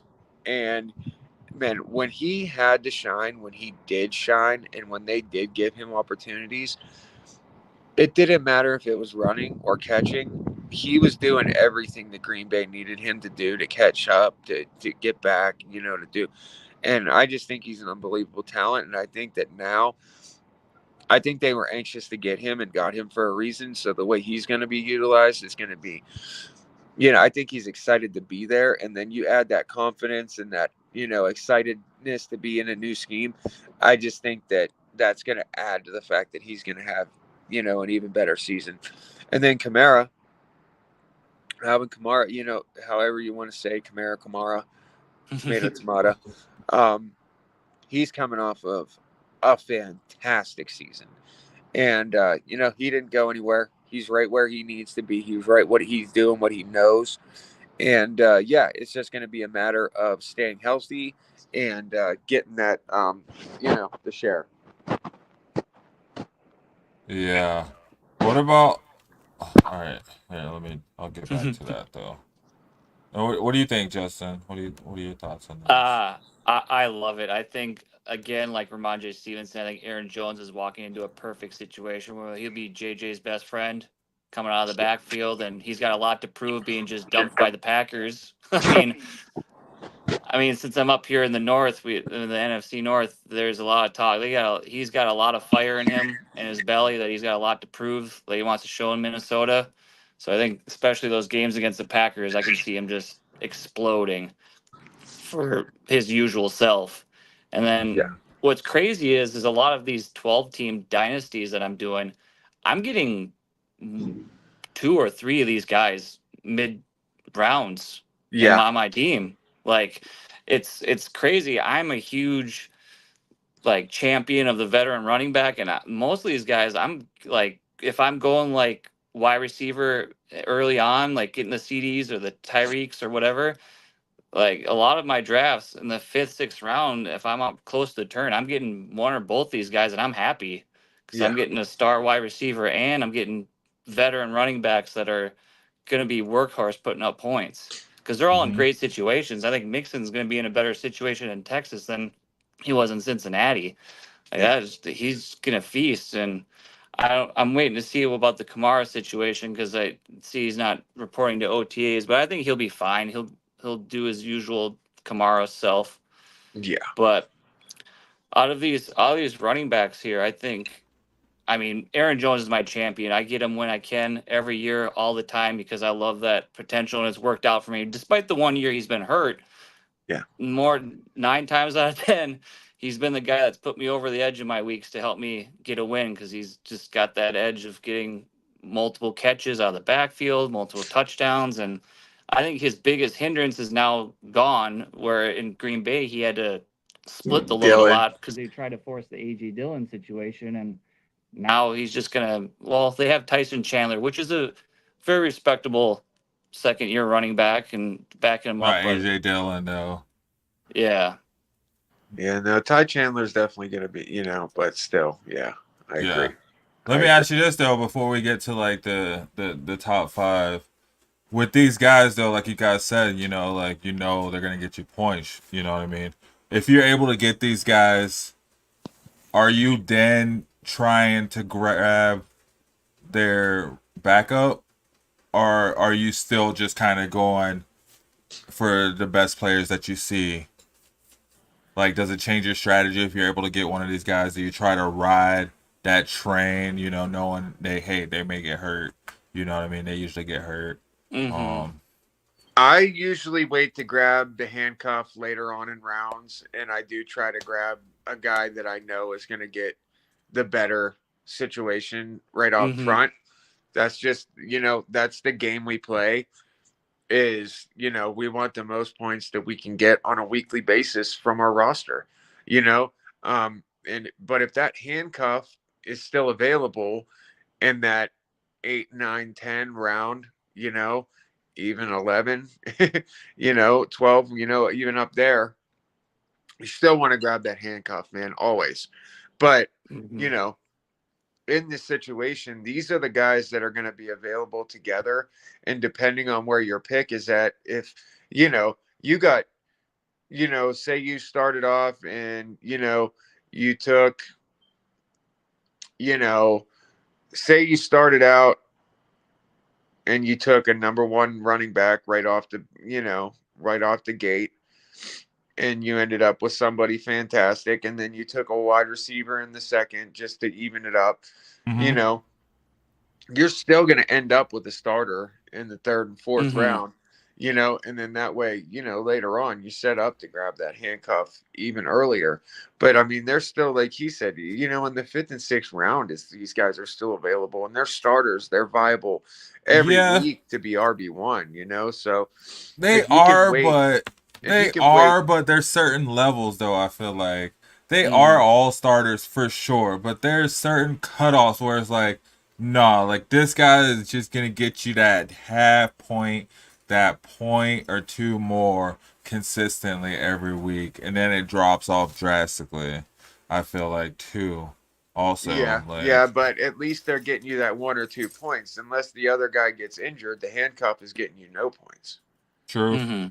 Very true. Very true. And how many weeks have you had where you lost by a point? Yeah, that's tragic. Yeah.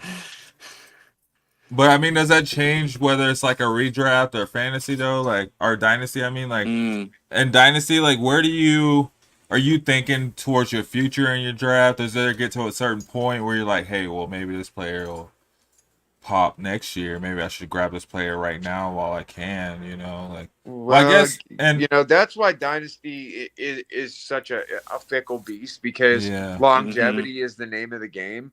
And that's the thing, man, is that you don't know next season where these guys are going to go or if they're going to get cut, and you need Yeah, every very ounce of, true. you need every little bit of roster space that you can get. So I don't think you really think like that during the season. But if you got the roster space and you got someone to drop and you can pick up that handcuff and you got waiver priority, yeah, you're going to go for it. But these aren't going to be guys that are going to be taking up space on your roster because every Yeah, spot on that bench Exactly. roster Yeah. is so useful. very true. Very true. Well, shoot, let's get back to it. We got the second tier, I guess you could say. So 6, Saquon Barkley. 7, Jameer Gibbs. 8, Derrick Henry. 9, Isaiah Pacheco. 10, Travis Etienne Jr. Yep. All 5 of these guys are amazing. All 5 of these guys, you got King Henry in a new spot in Baltimore, which is Mm-hmm. just unreal because I think besides Joe Mixon, that was the Yeah. one move during this offseason that blew everybody's mind because now Well, the Saquon too. I only feel like that was pretty mind blowing too because he yeah stayed in the division. yeah Yeah. the only hindrance that I can see for Henry is the fact that now his quarterback is great. And he's not just great at passing, he is, besides Jalen Hurts, the number one rushing quarterback in the league. Now, do I not think to myself, if you're Baltimore, you're gonna have your call ups for Derrick Henry? Yes, of course.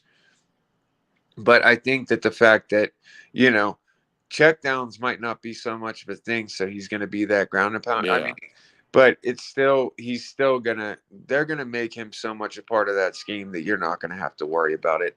Yeah. I'm really anxious to see how and when they utilize him if they start off run heavy because, you know, it's Lamar Jackson, man. He runs the football. He, takes big passing, you know, risks. So I don't know. We're gonna have I to could wait and see see. like some version of like their ground and pound check downs, like where It's Derrick Henry just like kind of hangs off, and Lamar can either throw it, he can pitch it, he can run it. What are you gonna do? Like, which side yeah, are you crashing to? Like, it all depends on, you know what I mean? Like, their kind of version of like some weird wildcat Baltimore Ravens offense where it's just like some delayed handoffs to Henry, where yeah, it's, yeah, like just to throw off timing. Because oh man, they have a lot of options. Honestly, like they can go yeah. in They any do. direction with a healthy team. But yeah, Derrick Henry is that added threat. I mean, if there is, an RPO option, I mean, he could be that guy all day long. You know what I mean? But the fact is, Lamar does like to run the football, and he does like to do it in the end zone, in the red zone too. So, Yep, can we'll take see away if a that lot. hurts or helps. But you know that he's going to get steady enough work to be more than fantasy relevant inside the top 10, and that's the only reason he fell out of the top 5 for me. And Barkley, I feel like they're going to work with him a lot. I'm sure that the playbook is going to be heavy for him, too. They're going to find good ways to utilize him. I'm really anxious to see how Jameer Gibbs' season plays out because they just finally started to work with him and, you know, They got use so him many the way weapons that over they there. yeah, they thought he needed to be used, and he started to kind of come out of his shell a little bit. So I think that this could really be his season. He could Man, really, really prove himself this season and show that, he could be a guy worthy of one of those big 4-year contract extensions. it's gonna be hard though. I don't know. I feel like Detroit looks really good. They have a Yeah, stacked team, but at the same time, man, the NFC North, It's like gonna be tough. they've been It's gonna building. be. Like Green Bay didn't lose anything. I think, man, I don't think Minnesota lost anything. Quite honestly, like I was talking about Kirk Cousins earlier. Like, yeah, I mean, he led the league in touchdowns before he got hurt, but at the same time, like he was only threw like 2,500 yards at the time. You know what I mean? Like he's not Yeah. necessarily like lighting up the boards, but so I don't know if Minnesota lost anything. I mean, Sam No, Darnold could very much come in and be Kirk Cousins they got a for rookie. sure. Yeah, I mean, I mean, he's got all the talent around him. He's got JJ, arguably the Yeah. best wide receiver in the league. They got Aaron Jones back there. I mean, yeah, Ashton's second year coming in, and hmm it Yeah. it's So gonna be hard. I think the Bears improved too, so it's like I think that whole division just took a next step up, and it's just gonna be harder to come for the Lions to win that North again because hmm all those teams are gearing up to come take it back. does yeah, that hurt Jamar Gibbs? Are they trying to throw him more?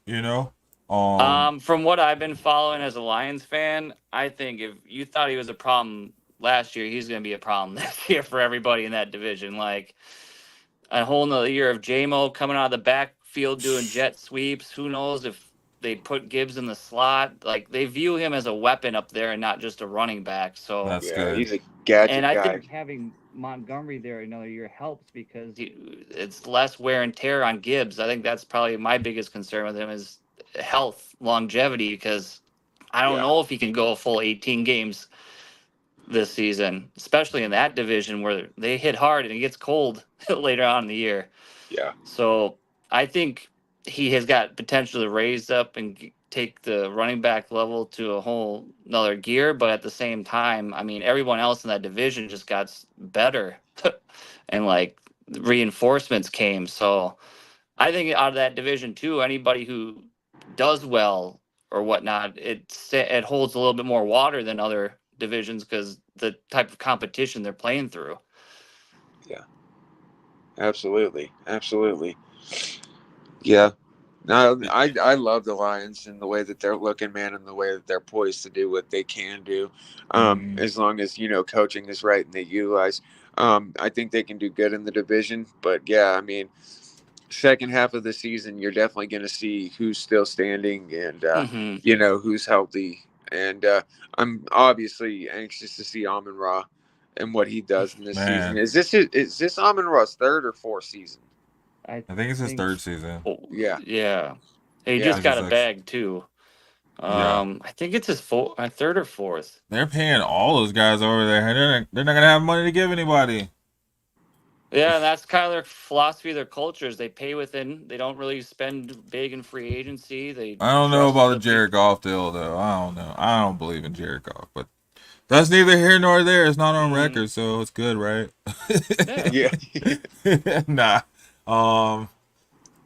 Shoot. Well, let's get to the next ones. All right. So running backs. We showed this earlier. You guys saw it. 1 through 5. Of course, number 1. Everybody knows CMC. 2. Brees Hall. 3. Bijan Robinson. 4. Jonathan Taylor. 5. Kyron Williams. And like I was saying earlier, man, it's crazy because I feel like a year ago that second tier was right here in the first tier. So, Hmm. Yeah, yeah. There's a but lot of truth to that for sure. but like I said last week too, I mean, Brees Hall kind of proved last week what he was like, or last year what he was like. Hmm. You know, you take him and then you take I mean, heck, even Bijan, you take the two and you put them side by side. They're both kind of put in the same situation, Well, just in a Bijan different type. Bijan was highly underutilized. Yeah, He was Yes. punished for fumbling. He sat out almost full games, for and no they put him reason. in on like the last play. Yeah. So You yeah, I know, guess it was a he different was situation. he was treated unfairly, and he was underplayed, and had a subpar rookie season due to hmm some silly stuff. But We at the got a same new head time, coach they're over not going there. to depend on the running game, no. They're not depending on the running game. They got Kirk Cousins. They got a first round. They got Michael Penix waiting. They got to see what they have in these receivers before they pay Kyle Pitts, before they have to pay Drake London. And you see what Justin Jefferson just got. You see what, freaking, oh man. There a tight end that just got paid? Let's see. A tight end that just got paid. Yeah. Well, Brock Bowers, he got drafted. Michael No. Mayer, Was it Michael Mayer was Mark their other Andrews? guy. Are you talking about Hawkinson? No. Maybe, A But I tight mean, end that just got paid. no, I guess not. Maybe I'm wrong. But either way, you're gonna have to pay tight ends if they're gonna be doing more roles as receivers. Um, Mm-hmm. So I don't know what tangent I got in on there. But either No, way, so I like, think because I know the only tight end I can think of. I mean, Kelsey got that extension recently, but oh, I I guess don't. Kelsey got the extension. I don't know, Yeah. whatever. But either way, like, they're gonna have to Yeah. pay Kyle Pitts soon. He was Oh their yeah, first for round sure. pick. They're gonna have to extend him or pay him, and it's gonna have to be a massive contract. It may not be like the second highest, paid underneath the quarterback, but it's gonna be a high contract. Same thing with Drake London with the way it's going. I mean, if they have to see if these guys got to perform. I just feel like they don't really care so much about their running game. Um, in Atlanta, and they know, So I don't That's know. all. Like, That's all changing now, though. That this you whole new think? head coach situation and this whole new scheme that they're going to run is going to be so Bijan centric. You're going to lose your mind, and you're going to see it this season. And I'm calling it right now.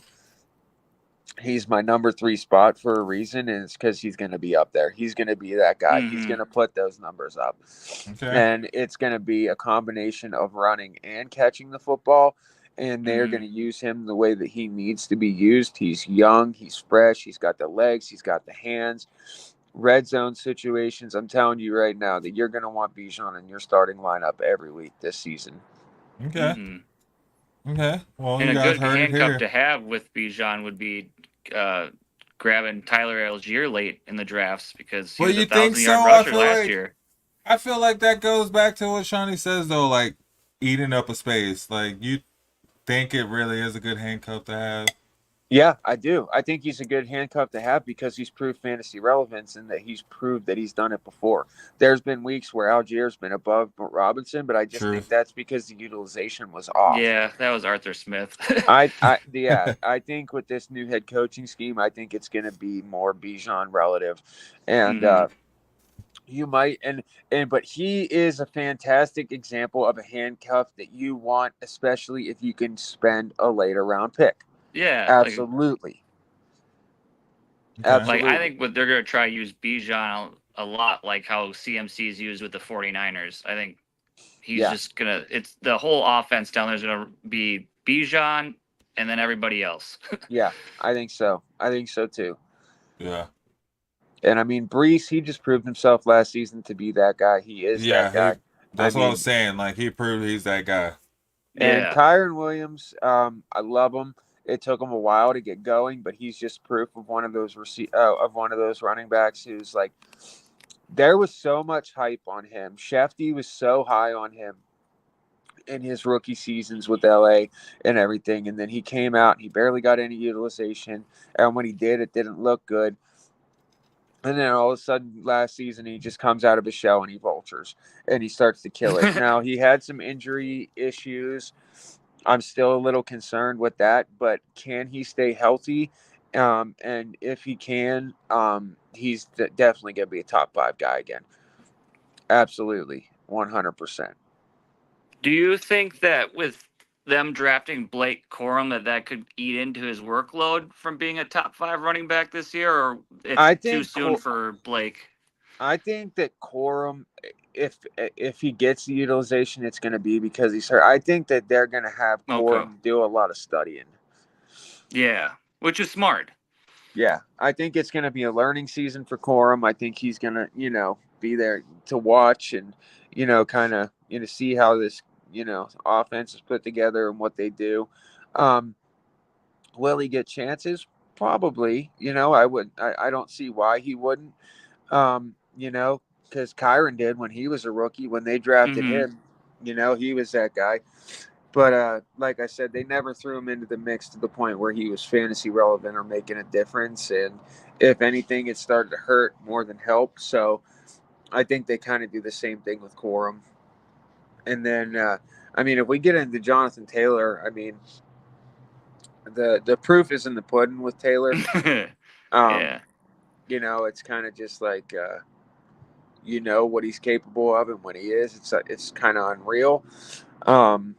I was fortunate enough to have him on my roster when he had that unreal breakout season, 50-point games, and but he's one of those guys that he can be injury prone. He has had trouble with that as well. But if Mm-hmm. he can stay healthy and he can keep the majority of the snap share, oh yeah, he's gonna do nothing but help you. There we go. Well, shoot, guys. It's my birthday. I gotta go do birthday I stuff. know, man. You could. I see.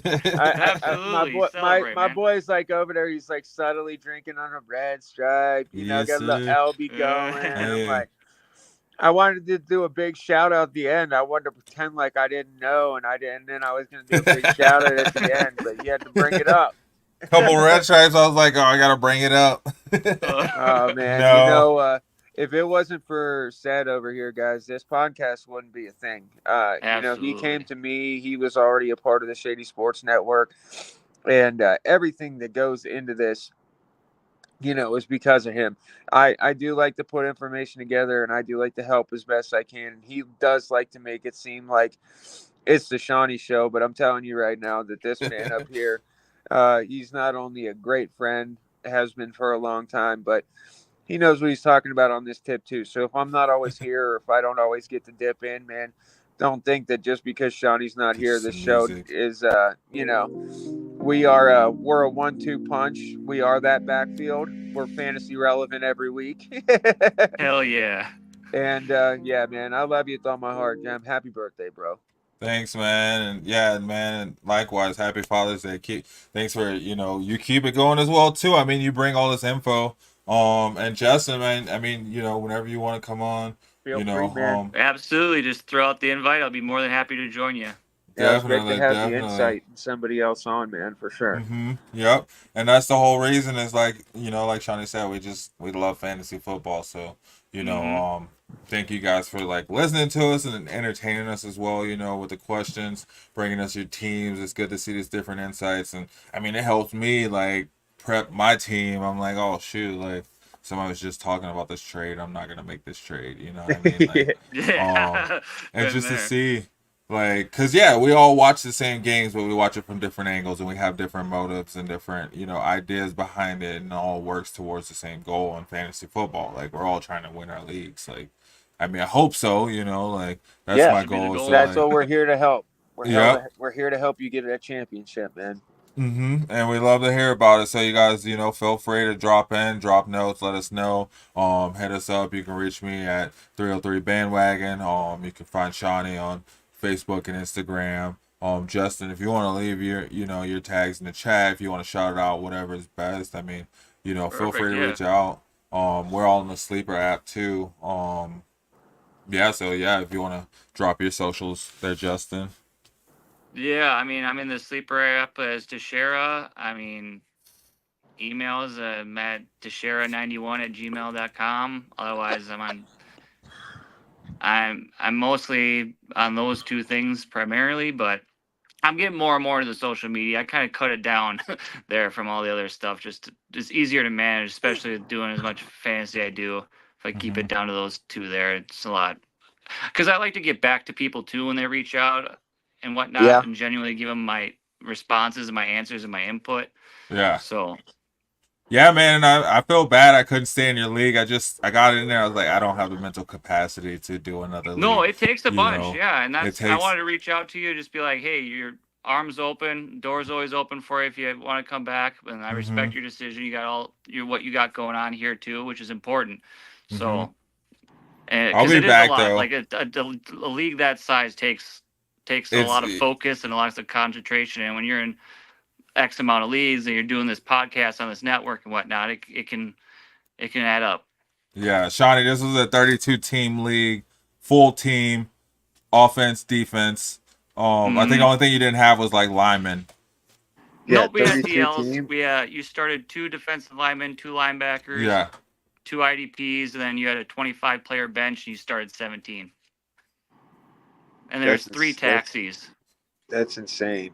Yeah, Yeah. ridiculous. that's compared to what we do. We just added 2 bench spots, and we got 5 taxi spots, and I think we have now 10 bench spots, and then just a normal roster. But still, we're just now like extending and kind of adding and Mm-hmm. experimenting and playing around. And I couldn't even imagine that, dude. I'm having enough trouble keeping up with my roster as is. Yeah, Yeah. I had to leave a couple leagues too earlier this year because I just keep it to my couple 12-team dynasties, a couple redrafts, and then that big Yeah, 32 teamer. It's new.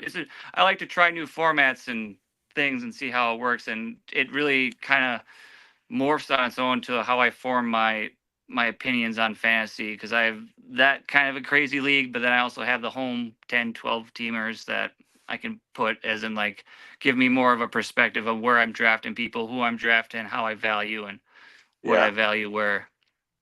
Mm-hmm. I agree. Mm-hmm. Yeah, fully. Yeah, no, this dynasty opened me up to a whole new league, but still, it's great because you focus a lot of your energy on that, and then you kind of put the others by the wayside, and you think to yourself, "Oh, now I can't wait for my redraft league." You know what I Yeah. mean? Yeah. You go through all this, and you Yeah. like think about, That's easy.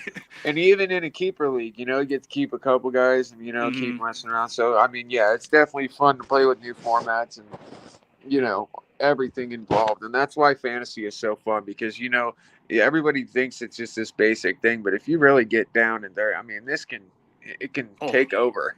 Oh oh man, yeah. let me And tell we're you. getting there. Preseason in a couple months, guys. Mm-hmm. Oh, it'll Mm-hmm. come fast. Yeah, I'm so ready. I am Yeah. too. I can't wait for the season to start. Yeah. It's But gonna be a we'll fun season. yeah, we'll see you guys next Tuesday.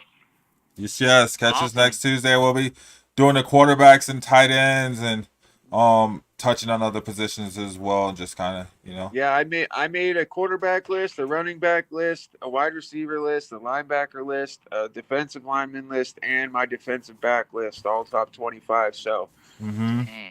we'll go through all of them as the weeks go on, and you guys can weigh in and help me out, so we can help some of those other guys in Dynasty as well. Yep. And Perfect. then, as we get closer to the season, we'll incorporate like injuries, also trades, free Yeah, agents, I like the fact that we got these lists kept now because now we can see how full of shit I Hmm. am. See how on point you are. That's what you say. Shoot. Yeah, I hope. Yeah, Shawnee. So tell them where they can find you at, man. You can find me on Facebook. It's Shawnee Monahan. SeanyMonahan, and then Instagram is Shawnee_Monahan. And yeah, if you guys want to drop me any messages, anytime, anything, I'm always down to help out trade situations. I'm down to help you with your draft. And most of the other questions that you guys have, I think we kind of answer on a weekly basis. And I love it when you guys chime in and you chat and you join us on the show. So please subscribe, get in the chat with Absolutely. us. I mean, Mm-hmm. that's what really makes me love this is when we get guys on Hmm. here I have so and so on my bench, but I'm offered this guy for that. I love to help weigh in on those and help with that. And Mm-hmm. setting weekly lineups, who you'd put in over them, depending on matchup.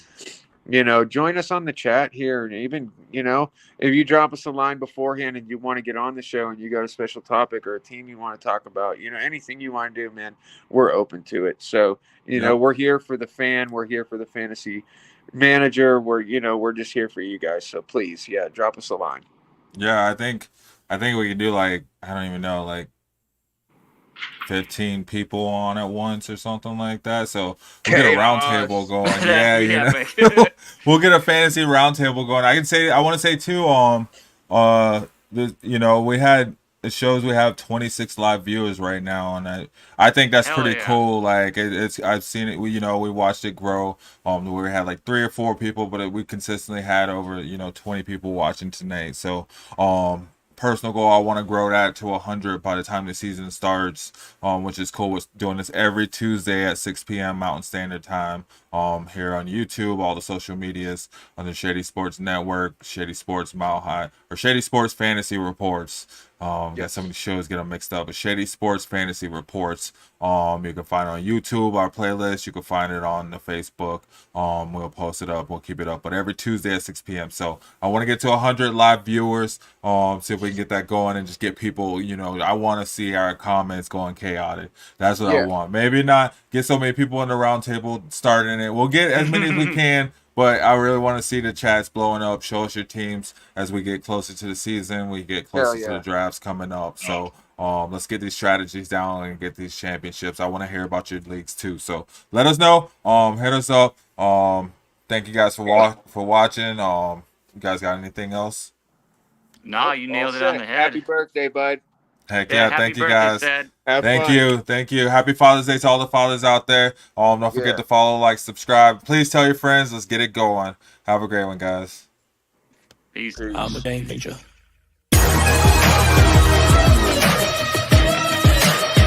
I'm a game changer. I'm a game changer. I'm a game changer. I'm a game changer.